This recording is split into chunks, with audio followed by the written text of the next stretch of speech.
Break के बाद एक बार फिर से सी न्यूज़ भारत पर आपका स्वागत है। वक्त हो चुका है यूपी बुलेटिन का। यूपी की इस खास बुलेटिन में बात होगी यूपी की कुछ खास और बड़ी खबरों पर, जहां आपको बताएंगे कि फर्रुखाबाद में चल रही है लोकसभा की कैसी तैयारियां और इस दौरान सांसद ने यहां पर क्या कुछ कहा। इसके अलावा चर्चा करेंगे फर्रुखाबाद की, जहां संदिग्ध परिस्थितियों में झोपड़ी में लगी आग ने मचाया तांडव। साथ ही रुख करेंगे मुरादाबाद की ओर, जहां अवैध शस्त्र फैक्ट्री का पुलिस ने किया खुलासा। और भी तमाम खबरों पर आइए करते हैं विस्तार से चर्चा। खबर फर्रुखाबाद से, जहां लोकसभा सांसद मुकेश राजपूत ने आज अपने आवास पर प्रेस कॉन्फ्रेंस किया। वहीं प्रेस कॉन्फ्रेंस में अपने विचार साझा किए। आइए जानते हैं किस मुद्दे पर उन्होंने अपने विचार व्यक्त किए। चाहिए उन्हें ट्वीट करने से उनके कार्यकर्ता होंगे या समाजवादी पार्टी के उनके कार्यकर्ता होंगे, और कहीं न कहीं जो वो कार्यक्रम था हमारा, एक नुक्कड़ सभा थी, उसमें एक कार्यकर्ता बार बार विधायक जी हमारी बोलने के बीच में टोक रहा था। तो मैंने कहा शांति से रहिए, मैं जवाब दूंगा। उनके बोलने के बाद मैंने उनसे पूछा हमने क्या मामला है, तो उन्होंने कहा कि मेरा इलाज का एस्टीमेट 10 लाख रुपए का बना था, आपने 50,000 रुपये दिलवाए।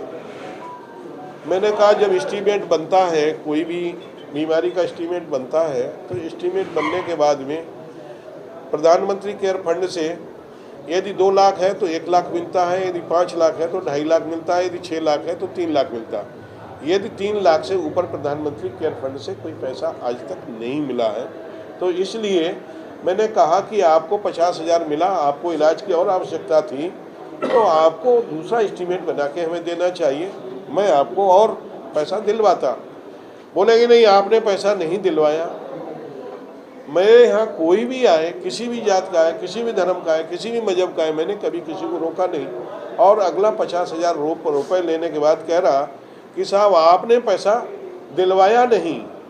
जब मैं तो रिकमेंड करा, उसमें लिखा है साफ साफ कि 2019 का केस 2024 में उठा रहा, तो कहीं न कहीं वो षड्यंत्र में कहीं न कहीं समाजवादी पार्टी या किसी न किसी के षड्यंत्र में वो ये बात बोल रहा था, और वो तो नहीं दिखाया।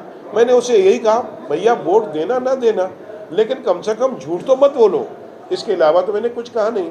मैं तो ये भी नहीं कहा, मैंने ये कहा झूठ मत बोलो, कम से कम वोट देना ना देना अलग बात है, आपको अच्छा नहीं लग रहा है, सांसद ने अच्छा काम नहीं किया, लेकिन वोट मत देना, लेकिन झूठे आरोप तो मत। फर्रुखाबाद से सी न्यूज़ संवाददाता जाहिद हुसैन की रिपोर्ट। खबर फर्रुखाबाद से है, जहां संदिग्ध परिस्थितियों में झोपड़ी में लगी आग ने मचाया तांडव। वहीं हजारों रुपए की नकदी, राशन व सामान समेत 2 बकरों की जिंदा जलकर हुई दर्दनाक मौत। वहीं झोपड़ी मालिक के पास नहीं है सर छुपाने की कोई बची जगह। वहीं कई सालों से झोपड़ी ही थी पूरे परिवार के लिए रहने का सहारा। वहीं ग्राम मंझा के मड़ैया में सोमवार मंगलवार की रात माता दीन की झोपड़ी में अचानक आग लग गई। आनन फानन में माता दीन ने परिवार के साथ झोपड़ी से निकलकर अपनी जान बचाई। वहीं आसपास के लोगों को जगाया और आग पर पानी डालकर सभी लोगों ने आग पर काबू पाने का प्रयास किया। आग ने चंद मिनटों में विकराल रूप धारण कर झोपड़ी को राख में तब्दील कर दिया। वहीं माता दीन ने बताया कि 50 किलोग्राम सरसों, 1 कुंटल गेहूं, बर्तन, कपड़े, साइकिल आदि सामान झोपड़ी में जलकर खाक हो गए हैं। वहीं 15,000 रुपए की नकदी और 2 बकरे भी जलकर मर गए हैं। वहीं उनकी बेटी के लिए झोपड़ी ही उनका घर था, अभी तक कोई कॉलोनी नहीं मिली। बताते चलेंगे एसडीएम अमृतपुर ने बताया कि पीड़ित की नियमानुसार पूरी मदद की जाएगी। थाना अमृतपुर क्षेत्र के ग्राम मंझा की मड़ैया का पूरा मामला बताया जा रहा है। क्या नाम है तुम्हारा? माता दी। कहाँ रहते हो? है ना मंझा। मंझा में रहते हो। आग कैसे लग गई जी तुम्हारी झोपड़ी में? आग पता नहीं कैसे लग गई। अच्छा, क्या क्या सामान जला है?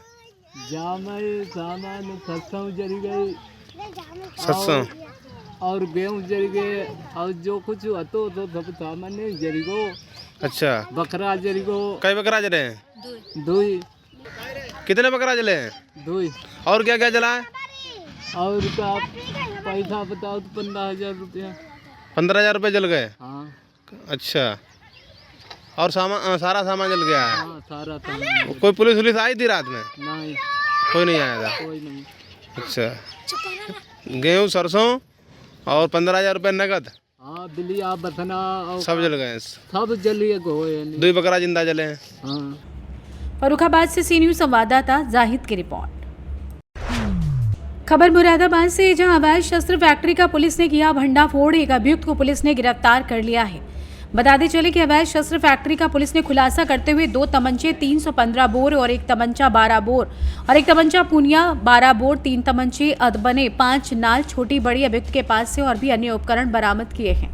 वहीं कंड थाना क्षेत्र के अमरोहा रोड जाने वाली स्थित बने अपने धर्म कांटे के पास बंद पड़े खंडहर स्कूल में अवैध शस्त्र की फैक्ट्री चल रही थी, जिसमें पुलिस को बड़ी सफलता हाथ लगी है।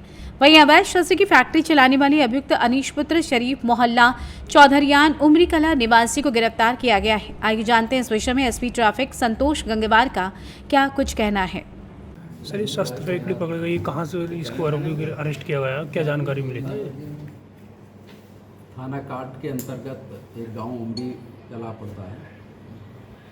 मुखबिर के माध्यम से सूचना प्राप्त हुई थी कि एक व्यक्ति उमरी कला में एक पुराना क्षतिग्रस्त स्कूल है, वहां पर एक शस्त्र फैक्ट्री चला रहा है। उस सूचना पर पुलिस ने दबिश दी है और एक लड़का अनीस पुत्र शरीफ जो उमरी कला का ही रहने वाला है, उसको गिरफ्तार किया है। इसके पास से हमें अवैध असलाह प्राप्त हुए हैं, जिसमें 2 तमंचे 315 बोर के हैं, 1 तमंचा 12 बोर का है और 1 पौनिया है 12 बोर की। बाकी शस्त्र बनाने के जितने भी औजार हैं वो प्राप्त हुए हैं और उसको इन सभी सामान के साथ गिरफ्तार किया गया है। उससे पूछताछ में पता चला है कि वो इस समय शस्त्रों की डिमांड ज़्यादा है, उसके मद्देनज़र ये कार्रवाई कर रहा था। इसने कई जगह शस्त्र बेचे भी हैं, उन सब के नाम नोट आउट किए गए हैं और उसमें हम लोग उनसे भी पूछताछ करेंगे और बाकी जितने भी साक्ष्य आएंगे उसके आधार पर इसमें आगे विवेचना की जाएगी। लोकसभा का चुनाव चल रहा है, इसलिए डिमांड। हाँ, देखिए, अभी तक की बातचीत से तो उसका यही मोटिव है कि डिमांड बढ़ गई है। तो डिमांड बढ़ने पर वो इस समय रात में ये कार्य कर रहा है। लोकसभा के चुनाव में हाँ, डिमांड जो है वो हो सकता है इसी वजह से हो, तो इसके लिए बाकी उसने असले कई लोगों को बेचे भी हैं। उन सब के नाम नोट करके उस पर हम लोग की टीम लगी हुई है। उनसे पूछताछ करेंगे और पता करेंगे कि इसने कहाँ और असले बेचे। क्या आपराधिक इतिहास सर? इस पे 4 मुकदमे हैं, पहले भी ये जेल जा चुका है, गोवध में भी गया है, 4/25 में भी गया है, गैंगस्टर भी इस पे लगा है और 376 में भी ये पूर्व में जेल जा चुका है। सर, ये फैक्ट्री अकेला संचालित करते थे और भी साथी? फिलहाल तो अभी जो हम लोग ने रेड हैंडेड पकड़ा है वो अकेला ही पकड़ा है और भी साथी? बाकी पूछताछ में अभी जो भी चीज़ निकल के आएंगी, इसके साथ और कौन लोग इन्वॉल्व है, माल कहाँ से खरीदता था और कैसे कैसे बनाता था, ये सारी चीज़ हम लोग साक्ष्यों में लेके आए। सर, कुछ सप्लाई भी कर चुका है क्या ये? सप्लाई कर चुका है, वो नाम हमारे पास आए हैं, उनके पीछे भी मुरादाबाद से सी न्यूज़ संवाददाता दानवीर सिंह की रिपोर्ट। खबर मुरादाबाद से है, जहां तीजा एवं 10वां घाट की जमीन पर माफिया ने चलाई जेसीबी मशीन। बता दें, मुरादाबाद के बिलारी तहसील से 2 किलोमीटर दूर हरोर गांव में 10वां घाट के तालाब पर अतिक्रमण करने का प्रयास माफियाओं द्वारा निजी तालाब बताकर कब्जा करने की तस्वीर आई सामने। वहीं विभागीय अधिकारी की जानकारी होते ही माफियाओं में मची खलबली। बरसों पहले गरीब व्यक्तियों को सरकार द्वारा दिए गए थे सिंघाड़े की खेती करने के लिए तालाब के पत्ते। वहीं मौके पर पहुंचे अधिकारियों ने चल रही जेसीबी मशीन को रुकवाया। हल्का लेखपाल मनीष सक्सेना से मिलकर किया जा रहा था अवैध अतिक्रमण। उप जिलाधिकारी मनी अरोड़ा द्वारा बताया गया कि जांच कराकर की जाएगी बड़ी कार्रवाई। ग्रामीणों ने भी उठाए बड़े सवाल, कहा कि गरीबों को सरकार द्वारा दिए गए थे पत्ते। आइए जानते हैं इस विषय में उप जिलाधिकारी बिलारी मनी अरोड़ा का क्या कुछ कहना है। और जैसा कि अभी संज्ञान में आया है ये मामला, तो इसकी मैं जांच करवाऊंगी और जांच के बाद जो है नियमानुसार कार्रवाई इसमें की जाएगी। पट्टे का मामला बताया जा रहा है, तो वो जांच का विषय है, एक बार जांच करनी पड़ेगी इसमें। अच्छा, एक बार कुछ दौरा खनन किया जा रहा है, उस पर राजस्व क्या? देखिए, जैसे जैसे हमारे पर शिकायतें आती हैं उसके अनुसार हम कार्रवाई करते हैं और साथ ही साथ हमारे तहसीलदार नायब तहसीलदार क्षेत्र में भ्रमणशील भी रहते हैं। ऐसी कोई भी कार्यवाही और ऐसी कोई भी सूचना मिलने पर उस पर कार्रवाई की जाएगी। मुरादाबाद से सी न्यूज़ संवाददाता दानवीर सिंह की रिपोर्ट। खबर प्रतापगढ़ से, जहां रानीगंज तहसील के अंतर्गत आधारगंज में स्थित कंपोजिट में मंगलवार को वार्षिक उत्सव एवं सम्मान समारोह का आयोजन बड़े ही हर्ष एवं उल्लास से किया गया। खंड शिक्षा अधिकारी गौरा अमित कुमार दुबे की उपस्थिति में एवं संरक्षण में कक्षा 1 से 8 तक के बच्चों ने धार्मिक, देशभक्ति, सांस्कृतिक एवं स्वच्छता अभियान से संबंधित नृत्य एवं नाटक प्रस्तुत किए। बच्चों की उपस्थिति 100% रही एवं सभी बच्चों ने प्रतिभाग किया। खंड शिक्षा अधिकारी अमित कुमार दुबे ने बच्चों के कार्यक्रम की प्रशंसा की। वहीं बच्चों को पेन, कॉपी, किताब, बॉटल, सम्मान पत्र आदि से पुरस्कृत किया गया। कार्यक्रम में बच्चों ने मतदाता जागरूकता अभियान एवं देशभक्ति के गानों पर बहुत ही लोकप्रिय एवं प्रशंसनीय कार्यक्रम प्रस्तुत किए।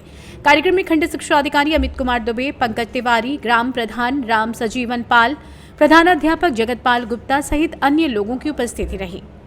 प्रतापगढ़ से सी न्यूज़ संवाददाता रोहित जायसवाल की रिपोर्ट। फिलहाल के लिए यूपी की इस खास बुलेटिन में बस इतना ही। देश और दुनिया की तमाम खबरों के लिए आप जुड़े रहें सी न्यूज़ भारत के साथ, क्योंकि सी न्यूज़ भारत पहुंचाता है हर खबर आपके साथ, आपके हाथ।